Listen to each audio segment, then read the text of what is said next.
Oh, today I'm going to be talking about Slaughterhouse-Five by Kurt Vonnegut. In the first chapter of Slaughterhouse-Five, Kurt Vonnegut lets us into his personal life and what actually happened to him when he was in Dresden as a World War II veteran. So in Dresden, Germany, there was a very big bombing and he was a part of it.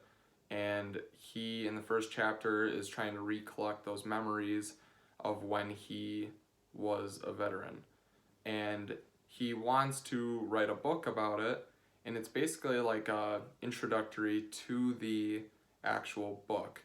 And he starts to create a character, which is Billy Pilgrim, who is going to be the main character of this book.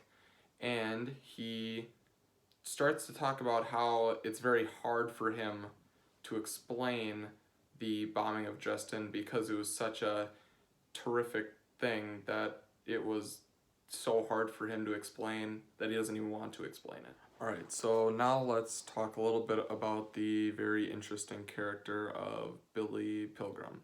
So Billy can not predict, but he can see his past, his present, and his future. He doesn't live in time like the normal human would do. Throughout the whole book, through chapters 2 through 9, he is bouncing from moments in his life constantly. So from when he was in the war as a young teen and adult when he was in Germany, to when he was an optometrist and he was married, to when he was his father and his son was playing baseball. He's all over the place in his life, and he eventually gets kidnapped by some aliens, but we'll talk about that a little bit later. And his life is very confusing, and we will take a deeper dive into the different moments in his life and what they mean and stuff like that. One theme that tends to circulate through the book is the destructiveness of war, and it tends to hone in on Billy a lot throughout the whole book because, as many people know, when you go to war, there's a lot of things that can happen, and it's really hard for the human brain to process stuff like war. So there's a lot of people that believe that Billy has a mental health disorder from all the trauma. He probably has PTSD from all the war trauma. So some of the things that happens in this book, especially when he goes to the other planet with the Tralfamadorians, people believe those are hallucinations as a part of his PTSD from the war.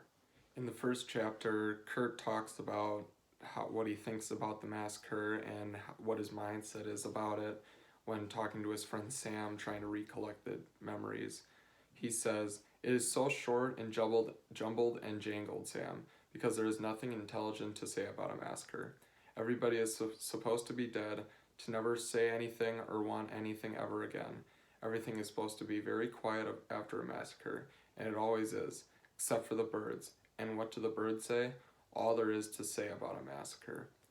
When he's talking about this, he's basically just trying to say that, like, what he's kind of learned, that, like, life goes on. Like, of course, it's a terrible thing, but when massacres happen, it's just like, they happen. He couldn't have done anything about it. He just was there, and he just got unlucky that he was there. Kurt Vonnegut, earlier in the book, also says thousands of people's lives were ruined even if they weren't just killed. Nobody came back from the war and continued on a normal life. The war affected everyone. You can see this in Billy Pilgrim's life. Even though he comes back, marries his wife, and gets a job as an optometrist, it's not like by fate, it's kind of by fate, not like free will. He has to marry her to get a job, or else he's just home by himself and he's lonely, so he needs this wife to be able to get this job. And it just shows that after he went to the war, he can't really do anything, and his life almost was basically ruined. Alright, so now we're going to take a little bit of a look at the psychoanalytical lens in the Slaughterhouse-Five, and it kind of revolves around some irony in the story. So Billy is an optometrist when he gets older after the war, which deals with like eyesight and glasses and stuff like that. and he is clearly hallucinating because of the PTSD from the war and his mental health issues. So it's kind of funny that he is trying to help people see when he can't sometimes see real life. So when he's on this planet with the Tralfamadorians, he learns a lot of valuable lessons. And one of the big moments of the story is when he gets captured by them, he asks them, "Why me?" And the aliens kind of don't know how to answer that because they're like, what a weird question to ask, because they don't believe in reason for things that happen. They just believe in fate and free will, and what happens to you happens to you. While he's with the Tralfamadorians, he's kept in a zoo, but he's able to learn a lot of new things. So two or three things that he really picks up on is the idea of the inevitability of death and fate and free will. So when he comes back to life, he has this posted up in his office. God grant me the serenity to accept the things I cannot change, courage to change the things I can, and wisdom always to tell the difference. So this is kind of a big way of the Tralfamadorian idea of there's no way to change time, and anything that happens for a reason. The human brain can't comprehend the reason, but it just does because it's fate. One thing that happens throughout the book that a lot of people question whether or not it's serious or not is whenever somebody dies, and they're usually pretty tragic, Billy will continue to say, "and so it goes," after every death, and it kind of becomes routine anytime there's a big death in the story. And basically, this is using what he learned from the Tralfamadorians, meaning that he's like, "I'm not gonna worry about it because I knew this was gonna happen. Like this was meant to happen." So when he says, "and so it goes," he's basically just saying, "Okay, let's move on now," because he understands that death is inevitable and it's gonna happen at some point, and it's gonna happen to him. So why not just be sorrow about it and just move on with life? So, like, you're probably wondering, why would Billy create this character, this weird character of the Tralfamadorians in his life, and why would he want to believe in something that an alien would tell him? And there's a lot of people that believe, and I would agree, that this way of thinking is a coping mechanism. So when he is with the Tralfamadorians, they're assuring him of what death is and the inevitability of it. And I believe that he wants to believe them because he doesn't himself know how to understand and handle the amount of death that he saw face to face when he was in the bombing of Dresden. I think he's so traumatized by that event that he's trying to find every way possible to not think about it and get it out of his life, even though that's not possible, and that's just not the world that we can live in, and no human can be like that. One thing that the Tralfamadorians say to Billy is, "That's one thing Earthlings might learn to do if they tried hard enough. Ignore the awful times and concentrate on the good ones."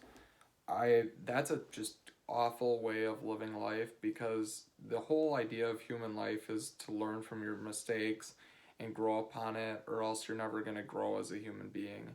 And for Billy to have this idea in his head, credit, obviously he doesn't want to remember these bad times of war, but he may have to remember them because in his life that's what's going to define him. He's going to be a war veteran, and your past defines you, but Billy doesn't want his past to define him. So he has this wrongful thought from these Tralfamadorians that he should only focus on the good moments in life, which everyone knows is not a good thing you should focus on, and a lot of people need to change that mindset too.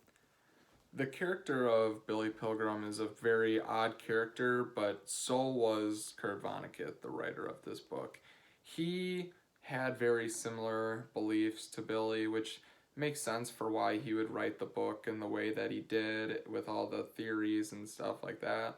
So some of the things he said in real life are actually pretty interesting. One of his more famous quotes was, "I tell you, we are here on Earth to fart around, and don't let anybody tell you different."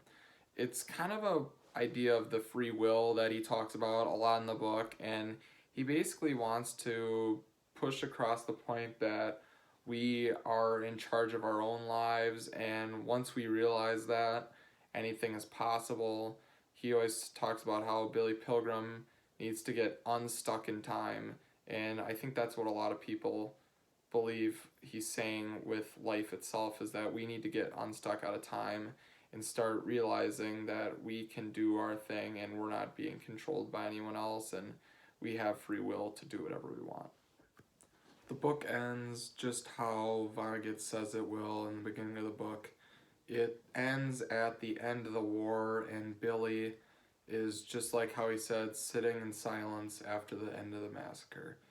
All he hears is the bird that is chirping and the silence and the people around him. This is just a way of ending it that he felt was the most correct, and he didn't end it in a chronological way, but it basically ends the traumatic feel for Billy, and it will end the piece well. In conclusion, we can use the new historicism lens to look into Billy and see what it was like to be in the war on a first person account rather than just hearing about it through a website or an article.